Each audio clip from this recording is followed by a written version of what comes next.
भाई नीतीश कुमार सक्रिय नहीं है, इसलिए नहीं कि वो सक्रिय होना नहीं चाहते, इसलिए कि अब उनकी मानसिक स्थिति ये नहीं है कि वो सक्रिय हो सकें।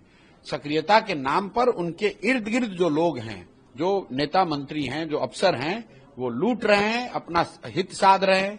नहीं तो ये कैसे संभव है कि उनके कैबिनेट का मंत्री 58 साल की उम्र में पटना यूनिवर्सिटी में प्रोफेसर हो जाए बिना किसी परीक्षा को दिए हुए।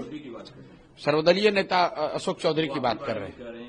पॉडकास्ट में कहा कि मैं सुप्रीम कोर्ट तक जाऊंगा। अरे भाई वो सुप्रीम कोर्ट नहीं, द हेग चले जाएं, भाई इंटरनेशनल कोर्ट चले जाएं। अरे बात सुनिए ना, आपको माफी। अरे भाई छोड़िए ना, पूरे उनका जीवन लग जाएगा। मैं कह रहा हूं सुप्रीम कोर्ट छोड़िए, इंटरनेशनल कोर्ट में चले जाएं। अशोक चौधरी सर्वदलीय नेता हैं, ये सत्य है। भाई उनके पिताजी कांग्रेस में, ये जदयू में, इनकी बेटी लोजपा में, इनका दामाद इन्हीं के शब्दों में आरएसएस भाजपा में। तो बताइए कि ऐसा कौन परिवार बिहार में है जो कि सभी दलों में जिसके परिवार के लोग हैं। दूसरी बात, ये आदमी, इन पर कोर्ट का केस है, 3 करोड़ के गबन के मामले में इनकी पत्नी पर केस है, अशोक चौधरी पर स्ट्रिक्चर पास है। आप जाकर देखिए, सुप्रीम कोर्ट में मामला चल रहा है। तीसरा आप समझिए, जिस बिहार में क्लर्क बनने के लिए, सिपाही बनने के लिए लड़के जद्दोजहद कर रहे हैं, 5-5 साल 10-10 साल अपना जीवन खपा रहे हैं, वहां पर ये मंत्री महोदय पटना यूनिवर्सिटी में अचानक से प्रोफेसर हो गए। किस क्वालिफिकेशन पर?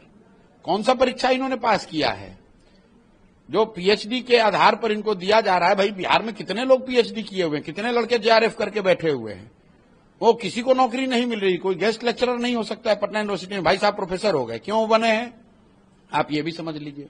इनको मालूम है कि नवंबर के बाद पूर्णतः बेरोजगार होने वाले हैं। ये सारा कुछ करने के बाद भी नवंबर के बाद इनकी बेरोजगारी का दौर शुरू होगा।